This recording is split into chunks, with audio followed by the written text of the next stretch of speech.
حسن نقوی جن media news سے، اور ہمارے سامنے ہیں مولانا قائد ملت مظاہر رضوی صاحب جو بگرا درگاہ عالیہ باب الحوائج حضرت عباس علیہ السلام نے مجلس پڑھنے کے لیے آئے تھے، مجلس کو خطاب کیا، تو لہٰذا آئیے چلیے ان سے چند سوالات کر لیتے ہیں، قوم کے سلسلے سے، دیش کے سلسلے سے، کچھ ساماجک سوال ہوتے ہیں۔ مولانا صاحب، آپ کا ہمارے دونوں چینلوں میں دلی نیوز اور جن میڈیا نیوز میں آپ کا سواگت ہے۔ تو لہٰذا پہلا سوال آپ سے یہ ہے کہ مسلمان ایک مرکز پر کیوں نہیں ہے؟ دیکھیے، میں سب سے پہلے جن میڈیا اور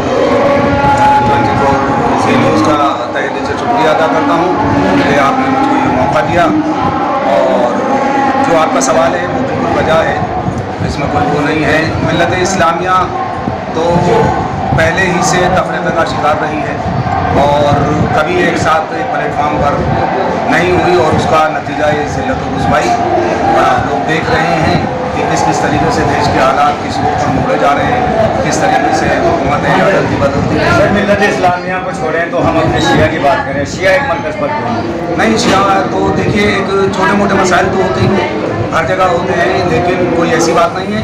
کوئی رہبر نہیں ہے، ان کا کوئی قائد ایک نہیں ہے، جہاں دیکھیں وہاں پارٹی بازیاں ہو رہی ہے، جہاں دیکھیں وہاں علماء کو برا بھلا کہا جا رہا ہے، تو اس کی اصل وجہ کیا ہے؟ اس کی اصل وجہ یہ ہے کہ ہمارے علماء ہی نے اپنا کردار بدل دیا ہے، یہی اپنے کسی ایک نقطے پر جمع نہیں ہو پا رہے، اور ہر کسی کا کوئی نہ کوئی مقصد ہے، کوئی نہ کوئی مفاد ہے، کوئی کہیں سے کسی طریقے سے اوبلائز کیا جا رہا ہے قوم کو ڈیوائڈ کرنے کے لیے، کوئی کسی طریقے سے اس کو لالچ دیا جا رہا ہے، کس کو MLC کا لالچ دیا جاتا ہے تو کسی کو راجیہ سبھا میں بھیجنے کا، اور کسی کو یہ لوگ دیکھیے آج کوئی نئی بات نہیں ہے، پہلے ہی سے لوگ ٹوپیاں اور امامے میں دکھتے رہے ہیں، کوئی نئی بات نہیں ہے۔ اگر اس طریقے سے ہو رہا ہے تو اس میں بڑے افسوس کی بات ہے، اور ہم لوگ سے میں اس سوال کے لیے معافی چاہوں گا، لیکن ضرور کروں گا۔ جیسے کہ آپ نے بھی ممبر سے تبرہ کچھ کہا ہے، تو کیا ایسے مرکز پہ ایسے بیانات دینے چاہیے تاکہ مسلمان میں تفرقہ ہو جائے؟ نہیں، میرے کوئی ایسی بات نہیں ہے کہ جس کو آپ تبرہ کہیں۔ میں نے ساری کی ساری باتیں جو ہیں وہ تاریخ کے آئینے میں آپ کے حوالے کی ہیں، اور اس کا تاریخ کو جانتے نہیں، آپ کی زبان سے اس کے سارے ثبوت میں نے کہا تھا، سارے ماخذ میرے پاس ہے، میں نے کسی کو برا بھلا نہیں کہا۔ میں نے جو کارروائی ہوئی ہے اسلام میں یا تاریخ کے دامن میں موجود ہے، ان کی طرف چند گوشے کیے، وہ تو ایک بہت بڑا چیپٹر ہے، بہت بڑی بات ہے۔ میں آپ ہندوستان میں کس پارٹی کو سپورٹ کرتے ہیں؟ میں کسی پارٹی کو سپورٹ نہیں کروں گا۔ کیوں؟ اس کی وجہ یہ ہے کہ ساری پارٹیاں ایک ہی طریقے سے سب حمام میں ننگے ہیں۔ نہیں تو کیا آپ کوشش نہیں، میں ووٹ دیتا ہوں، یہ میرا برتھ رائٹ ہے، تو آپ کس کو پسند کرتے ہیں؟ میں کینڈیڈیٹ دیکھوں گا، ان سارے کینڈیڈیٹس میں جو بہتر مجھے کینڈیڈیٹ نظر آئے گا میں اس کی ووٹ ہی نہیں دوں گا، اس کی کھل کے سپورٹ بھی کروں گا۔ سر، یہاں جو آج یہ پروگرام ہوا، اس کا اصل مقصد کیا ہے؟ اس کا مقصد جو ہے، یہ جو پوری دنیا آتنکواد سے جوجھ رہی ہے، جو پوری دنیا میں آتنکواد ہے، کبھی طالبان کی شکل میں، کبھی ISI کی شکل میں، یہ کوئی نئی چیز نہیں ہے۔ اس کی بنیاد جو ہے وہ تو جیسا کہ میں نے مجلس میں عرض کیا، اب بات کلیئر نہیں ہو پائی، نئی لوگوں تک پہنچ کر پائی۔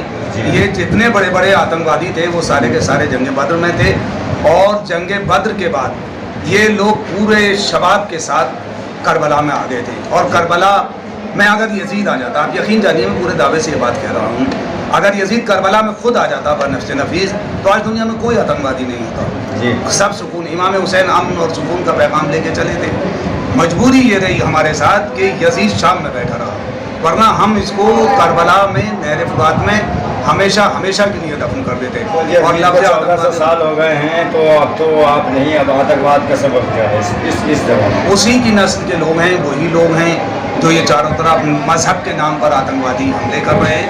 ان کا دین اور مذہب سے کوئی تعلق نہیں، یہ سارے کے سارے اگر آپ ان کی ہسٹری پڑھیں اور ان کے بیک میں جائیں تو سب کے سب یہ نشاور لوگ ہیں۔ درگاہ عالیہ باب الحوائج کے بارے میں کچھ کہیں آپ دو شبدوں میں؟ درگاہ جو ہے جناب عباس علیہ السلام سے منسوب ہے، جو کربلا کی فوج کے نمبردار تھے، اور 32 سال کی عمر تھی ان کی، کربلا میں شہید کیے گئے، اور ان کے آقا امام حسین جو ہمارے تیسرے امام ہیں، جو اپنے چھوٹے سے لشکر کو 72 کے لوگوں کو لے کے، جس میں سے 6 مہینے سے لے کے 104 سال تک کے لوگ وہاں میں نظر آتے ہیں، اور نازی فوج کا جنرل بھی اس بات کو کہتا ہے کہ کائنات کی یہ پہلی جنگ ہے اور آخری جنگ ہے کہ جو 72 لوگ لاکھوں سے عباس نے لڑا تھا۔ اب اس سے بڑی بات جناب عباس کے لیے نہیں ہو سکتی۔ یہ وہ لوگ ہیں جو سر قطع کرانے کے بعد، مٹ جانے کے بعد زندہ ہیں، اور انہوں نے کربلا فتح نہیں کی ہے،